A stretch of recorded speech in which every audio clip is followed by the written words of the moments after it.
우리 교회는 지역교회 목회자 분들에게 양질의 세미나를 제공하는 섬김을 매년 해오고 있습니다. 지난 월요일과 화요일 양일간에 제4회 목회자 세미나가 있었습니다. 대광교회 교육자를 포함해서 18개 교회 30명의 목회자가 참여했었는데요. 이번 세미나에서는 특별한 주제를 좀 다뤘어요.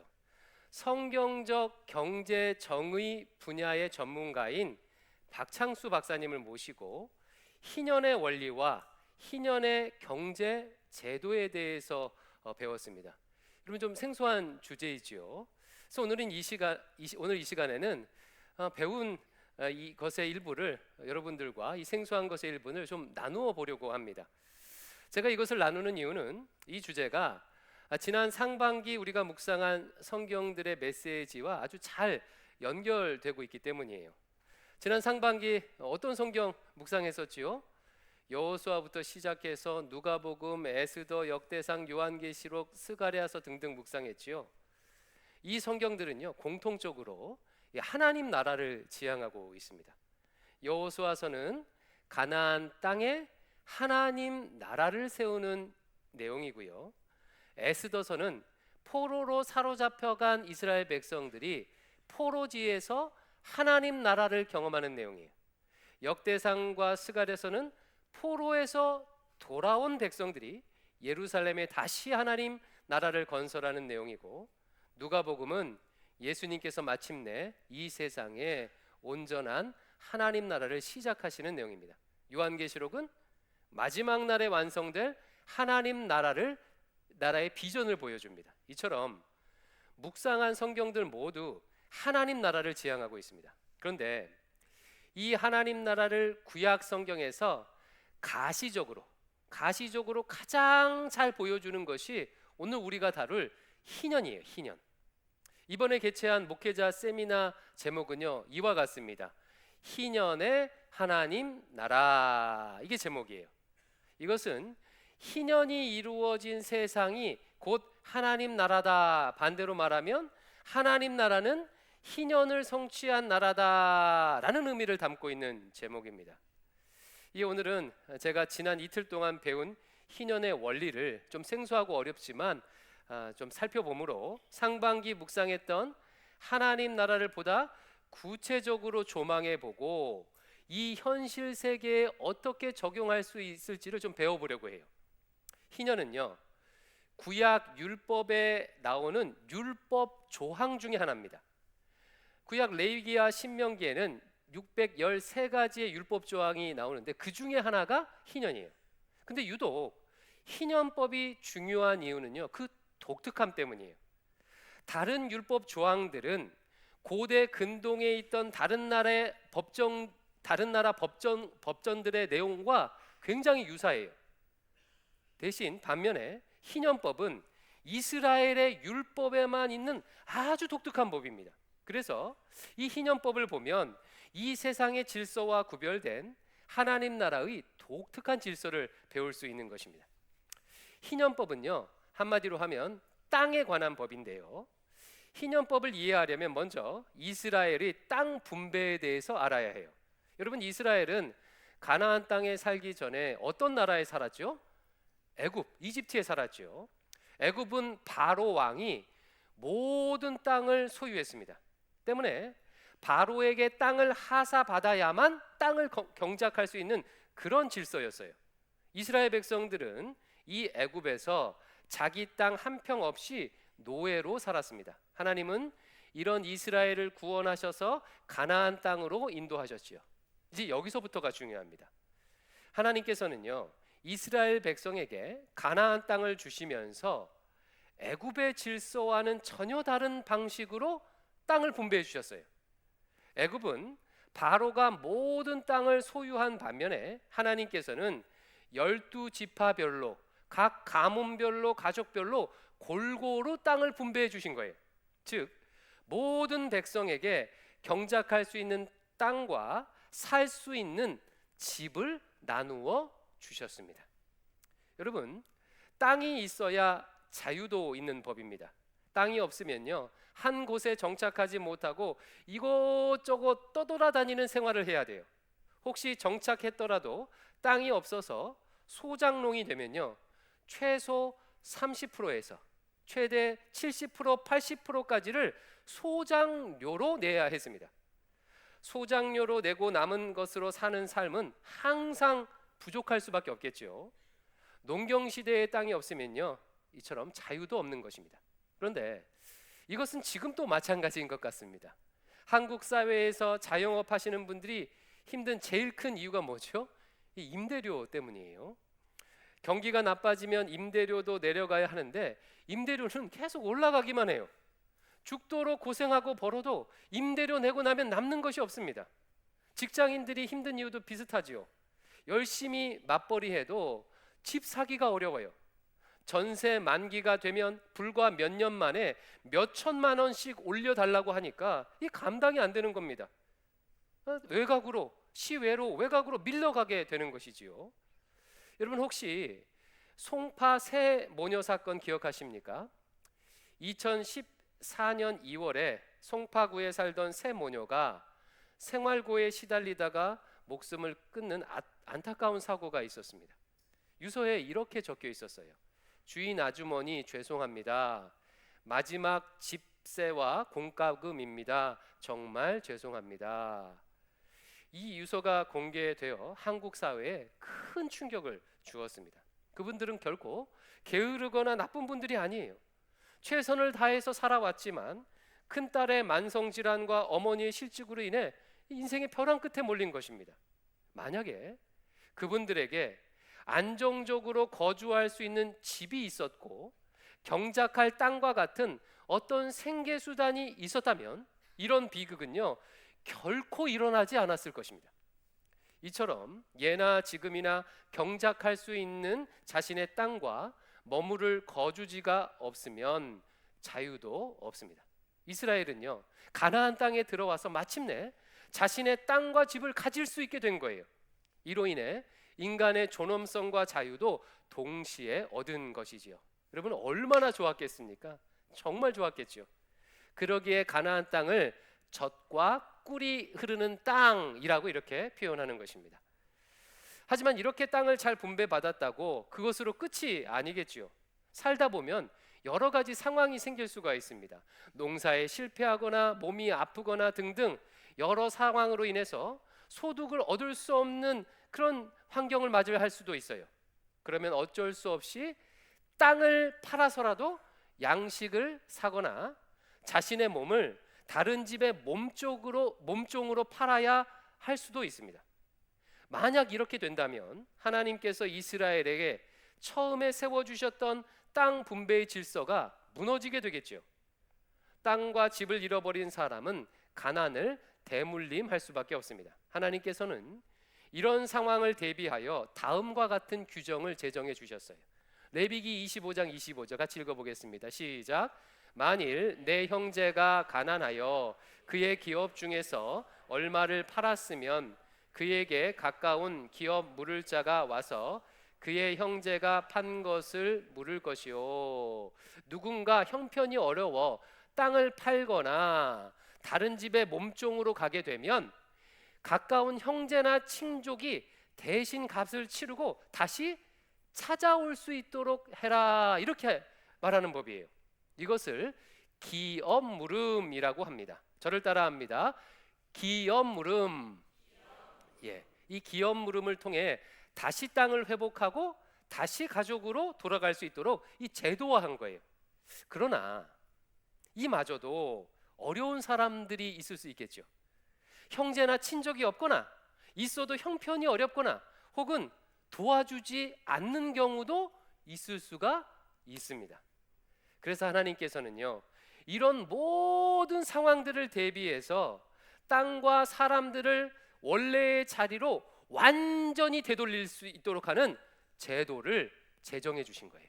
그게 바로 오늘 주제인 희년입니다. 희년법입니다.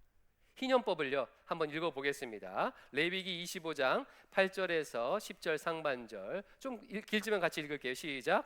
너희 7 양신년을 계수할지니 이는 7년이 7번인즉 안식년 7번 동안 곧 49년이라 일곱째 달 열흘날은 속죄일이니 너는 뿔 나팔 소리를 내되 전국에서 뿔 나팔을 크게 불지며 너희는 50년째 해를 거룩하게 하여 그 땅에 있는 모든 주민을 위하여 자유를 공포하라. 이 해는 너희에게 희년이니. 희년이 몇 년째 해가 희년으로 삼아야 하는지를 보여주는 거예요. 안식년을 7번 지난 다음에, 즉 7 곱하기 7년을 한 49년의 다음 해가 바로 희년입니다. 50년째예요. 50년째. 이 50년째가 되면 전국에 뿔나팔을 크게 불어서 자유의 해인 희년을 선포하라는 거예요. 그러면 어떤 일이 일어나게 될까요? 10절 하반절과 11절인데 세 가지예요. 10절 하반절 11절 제가 읽습니다. 첫 번째, 너희는 희년이 되면 각각 자기의 소유지로 돌아가라. 두 번째, 희년이 되면 각각 자기의 가족에게로 돌아가라. 세 번째, 50년째 희년이 되면 너희는 파종하지 말아라. 땅을 쉬어라. 예요. 자, 희년이 되면요, 세 가지가 이루어지는 거예요. 첫 번째, 각각 자기의 소유주로 돌아가는 겁니다. 이것은 잃어버렸던 땅과 잃어버렸던 집을 다시 찾게 되는 것을 의미해요. 여기에는요, 어떤 조건도 없습니다. 희년이 되면 무조건 땅과 집을 원래의 소유주에게 돌려주어야 해요. 두 번째, 희년이 되면 각각 자기 가족에게로 돌아갈 수가 있어요. 종에서 벗어나 자유를 얻는 거지요. 이것도 마찬가지로 아무 조건이 없습니다. 희년이 되면 무조건 종을 해방시켜야 주어야 하고 어떤 종이든 자기 집으로 돌아갈 수가 있는 거예요. 세 번째, 희년이 되면 땅에 파종하지 말고 땅을 쉬어야 했어요. 1년 동안. 이것은 땅이 쉬는 것뿐만 아니라 노동의 쉼도 의미합니다. 여러분, 농경사회에서 땅에 파종을 하지 않으면 자연스럽게 농사짓는 가축이나 농사짓는 농부들도 일꾼들도 쉴 수밖에 없겠지요. 땅과 함께 모두가 안식하라는 거예요. 여러분, 들어보니까 놀랍지 않습니까? 한번 상상해 보십시오. 50년째 희년이 되면요, 모든 빚을 다 탕감을 받아요. 잃어버렸던 땅을 다시 돌려받습니다. 종으로 있던 사람은요, 가족 곁으로 다시 돌아가요. 노동에 지친 일꾼들과 가축들은 충분한 쉼을 얻을 수 있는 거예요. 이처럼 희년이 되면 가난을 끊어버리고 새로운 삶을 시작할 수 있는 길이 열리는 것입니다. 당시 주변 나라들의 경우들을 보면요, 새로운 왕이 즉위하거나 왕자가 탄생할 때 일시적으로 빚을 탕감해주고 노예를 해방시키는 그런 일들이 있었어요. 그러나 이것은 철저히 왕의 마음에 달려 있었습니다. 일시적인 이벤트였어요. 반면 이스라엘의 경우는 희년을 아예 구조적으로 제도적으로 법제화한 것입니다. 굉장히 놀랍지요. 자, 그러면요, 한 걸음 더 나아가서 이와 같은 내용을 바탕으로 이 희년법이 담고 있는 정신, 원리를 좀 살펴볼게요. 희년법은 고대 이스라엘, 그러니까 3,500년 전 이스라엘이라는 특수한 상황에서 주신 법이에요. 따라서 지금 우리 시대의 이 법을 문자 그대로 적용할 수는 없겠지요. 그 정신과 원리를 받아서 지키는 것입니다. 그 정신과 원리가 무엇인가? 우리가 계승해야 할 신년의 정신은 다음에 세 가지로 요약할 수 있는데, 이 세 가지는요, 좀 이렇게 외웠으면 꼭 기억했으면 좋겠어요. 첫 번째 희년의 원리, 희년의 정신은, 희년법은 모든 인간은 인간으로서의 기본적인 권리를 가지고 있음을 말합니다. 여러분, 희년법에 따르면 사람은 자신의 집에서 살 수 있는 권리가 있습니까, 없습니까? 있지요. 주거권이 있어요. 이것은 열심히 노력해서 집을 사야 얻을 수 있는 권리입니까? 아니면 인간이라면 누구나 다 마땅히 받아야 하는 권리입니까? 후자예요. 후자. 열심히 노력해서 얻는 게 쟁취하는 게 아니라 이 땅에서 태어난다면 누구나 다 거할 집을 가질 권리가 있고 그것을 보장하고 있는 거예요. 이런 놀라운 권리가 있다고 희년법이 얘기하고 있어요. 또 희년법에 따르면 모든 인간은 노동을 자유롭게 할 수 있는 권리가 있어요. 누구의 종이나 노예가 되지 않고 자신에게 주어진 땅에서 자유롭게 노동할 수 있는 권리가 있습니다. 또 희년법에 따르면요, 모든 인간은요 쉴 수 있는 권리가 있습니다. 이것은 구약 율법이 반복해서 강조하고 있지요. 7일에 한 번씩 안식일이 되면 반드시 쉬어야 해요.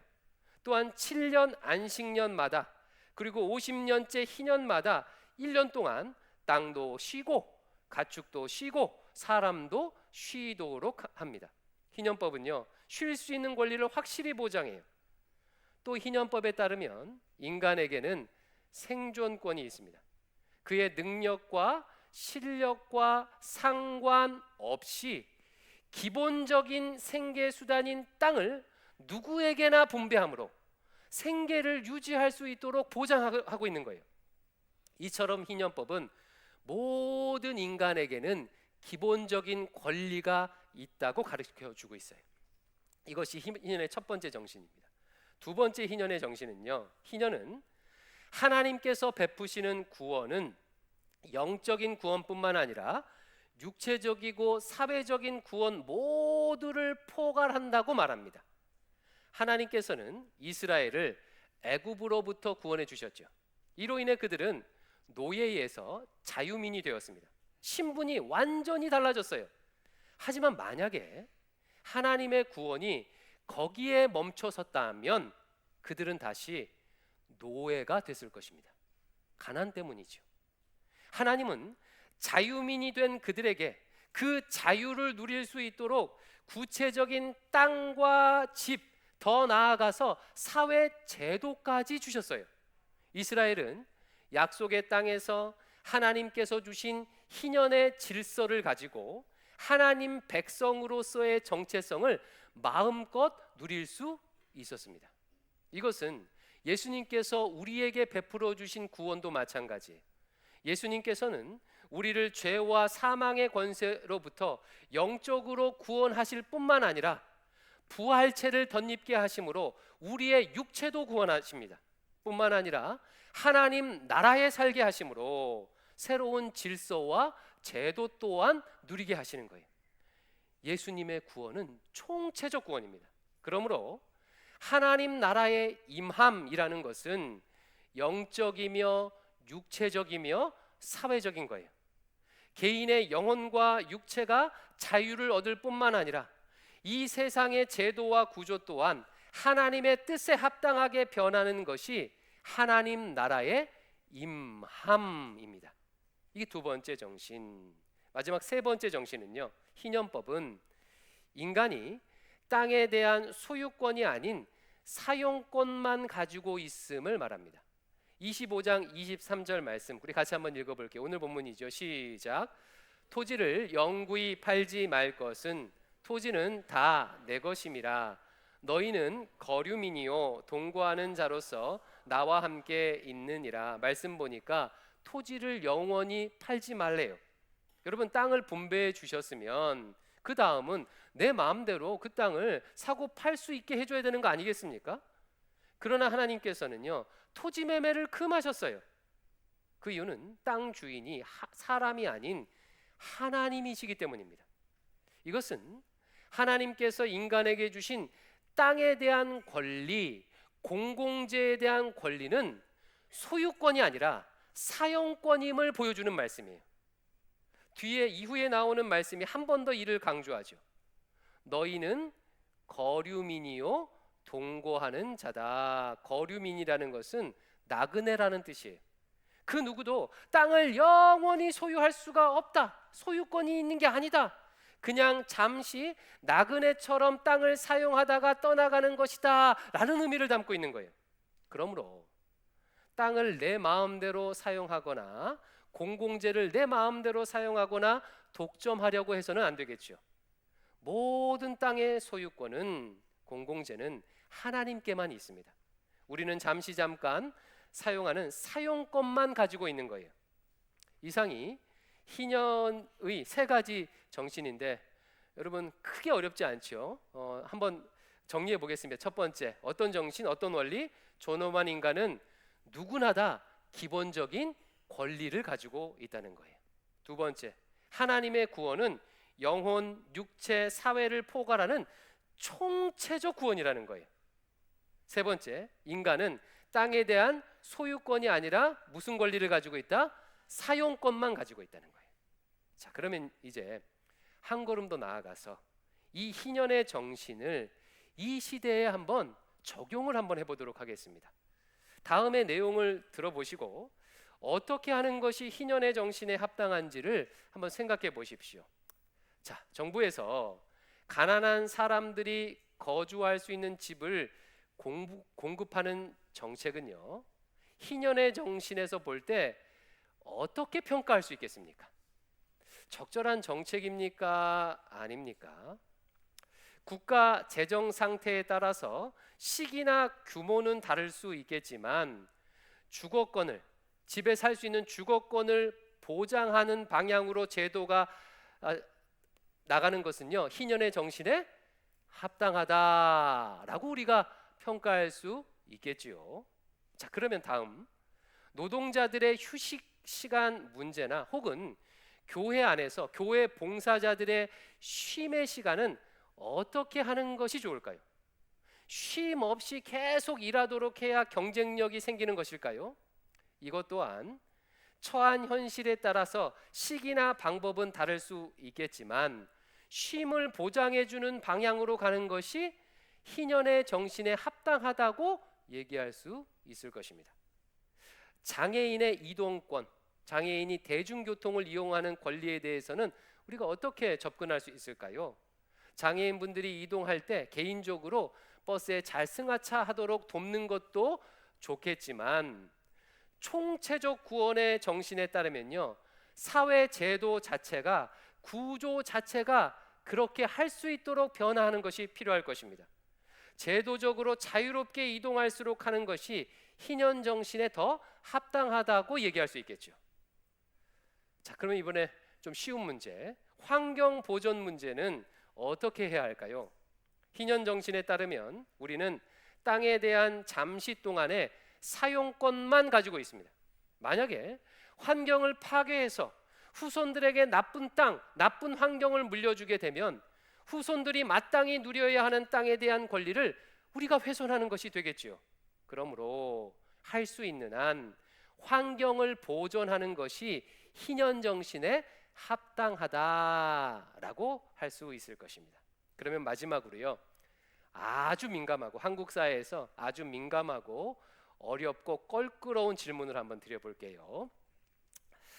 어떤 사람이 생산 활동에 사용하지 않으면서 땅이나 건물을 많이 가지고 있으면 어떻게 하면 좋겠습니까? 이번에 강의하신 박창수 박사님은 이런 제안을 해 주셨습니다. 만약에 누군가 땅이나 집을 사용하지 않으면서 소유하고 있는 것만으로 불로소득을 얻는다면 이 부분은 세금을 통해서 환수하는 것이 희년의 정신에 합당하다라고 제안해 주셨어요. 박사님의 주장에 따르면 한국에서 부동산 불로소득이 연간 400조 가까이 된다고 합니다. 이 돈은요, 새로운 가치 창출로 생긴 돈이 아니지요. 임대료나 집가 상승으로 인해 생긴, 즉 단지 소유했기 때문에 생긴 돈입니다. 만약에 이 부동산 불로소득을 세금을 통해서 적절하게 환수하면 국가 재정의 절반 이상을 확보할 수가 있대요. 그리고 이 돈을 가지고 가난한 사람들을 위한 복지나 국가 경쟁력 강화나 통일 비용 등으로 사용하면요, 우리 대한민국이 엄청나게 발전할 수 있을 것이라고 제안해 주셨어요. 그러면서 이 불로소득에는 세금을 많이 내게 하고 대신에 실제로 거주하는 집이나 실제로 생산 활동을 하는 사업장에는 세금을 대폭 감면해 주게 되면, 혹은 세금을 안 내게 하면 회사도 개인도 더욱 적극적으로 생산 활동을 할 것이라고 얘기했습니다. 자영업 하시는 분들 한번 생각해 보세요. 만약 임대료가 없다고 하면요, 엄청나게 창의적으로 도전하지 않겠습니까? 이런 제안을 한 거예요. 이런 제안이 얼마나 현실 가능한지 또 의도한 대로 효과가 나올지는 모르겠지만 중요한 것은요, 희년의 원리, 희년의 정신은 하나님께서 그냥 추상적인 관념으로 주신 것이 아니라는 점입니다. 방금 얘기했던 내용과 같이 우리 현실에서 구체적으로 구현하고 실천하라고 주시는 원리예요. 다시 말하면 이 원리를 구현할 사명이 우리에게는 있습니다. 그러나 이 사명은요, 아무나 감당하지 못해요. 이 사명은요, 믿음이 있는 사람만이 감당할 수 있어요. 이 희년법을 보면 아주 독특하게도 처벌 규정이 없습니다. 그러니까 다른 율법들은 어길 경우에는 어떤 벌을 내릴지 이게 처벌 규정이 있는데 이 희년법은요, 처벌 규정이 없는 거예요. 즉 희년법은 자발적으로 동참할 때만 실현 가능한 법이라는 거예요. 여러분, 어떤 사람이 이 희년의 원리에 자발적으로 동참할 수 있겠습니까? 하나님의 살아계심을 믿는 사람, 희년법을 지킬 때 하나님께서 복 주실 줄을 믿는 사람, 하나님께서 땅의 주인이시고 나는 사용권만 가지고 있음을 확실히 믿는 사람만이 이 희년의 정신을 지킬 수 있겠죠.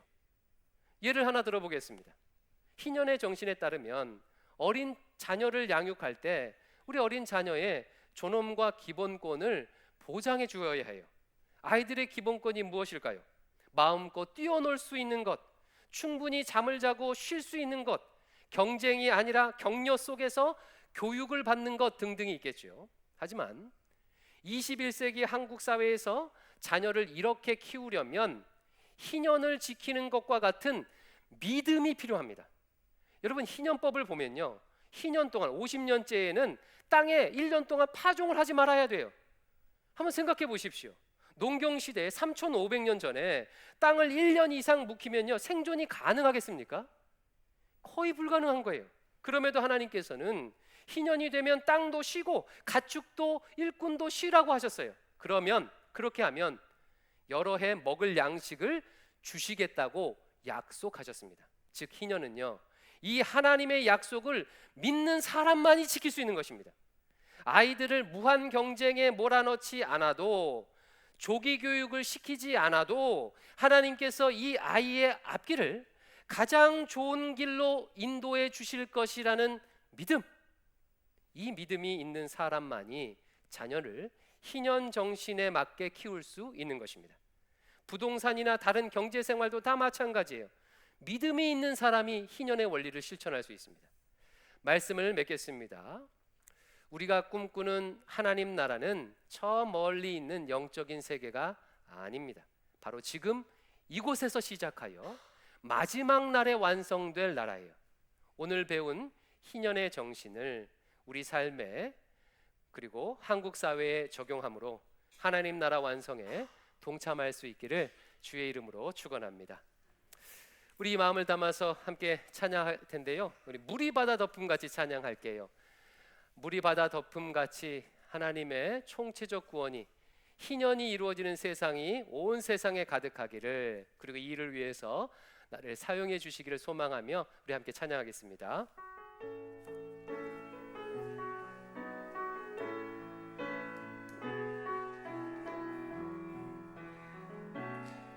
세상 모든 민족이 구원을 얻기까지 쉬지 않으시는 하나님,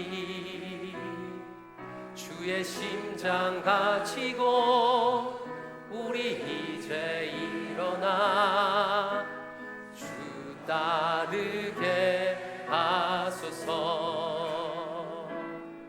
세상 모든 육체가 주의 영광 보도록 우리를 부르시는 하나님, 주의 손과 발 되어 세상을 치유하며 주 섬기게 하소서. 물이 바다 덮음같이 여호와의 영광을 인정하는 것이 온 세상 가득하리라. 물이 바다 덮음같이, 물이 바다 덮음같이, 물이 바다. 네, 한 번 더 찬양합시다. 세상 모든 민족이, 세상 모든 민족이 구원을 얻기까지 쉬지 않으시는 하나님, 주의 심장 가지고 우리 이제 일어나 주 따르게 하소서. 세상 모든 육체가 주의 영광 보도록 우릴 부르시는 하나님, 주의 손과 발 되어 세상을 치유하며 주 섬기게 하소서. 물이 바다 덮음같이, 물이 바다 덮음같이 여호와의 영광을 인정하는 것이 온 세상 가득하리라. 물이 바다 덮음같이, 물이 바다 덮음같이, 물이 바다 덮음같이. 우리 눈을 감고 자신의 목소리로 한번 기도하겠습니다. 하나님께서는 우리에게 희년의 세상을 총체적 구원을 주시길 원합니다. 예수 믿는 우리가 이 희년을 온전히 누리지 못하는 이유는 무엇일까요? 어쩌면 우리에게 믿음이 없어서가 아닐까요? 희년의 정신대로 살면 하나님께서 반드시 복 주시겠다는 그 믿음이 없어서인지 모르겠습니다. 하나님, 내게 믿음 주시옵소서. 희년의 원리대로 살게 해주시옵소서. 그래서 하나님이 주시는 희년의 세상을 누리게 해달라고 기도하시고, 그리고 두 번째로는요, 이 땅 대한민국을 위해서 기도합시다. 희년의 정신이 온 세상에 가득할 수 있도록, 교회가 이 사명 감당할 수 있도록 우리 대한민국을 위해, 자기 자신을 위해 한번 기도하겠습니다.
예수님 이름으로 기도하옵나이다. 아멘.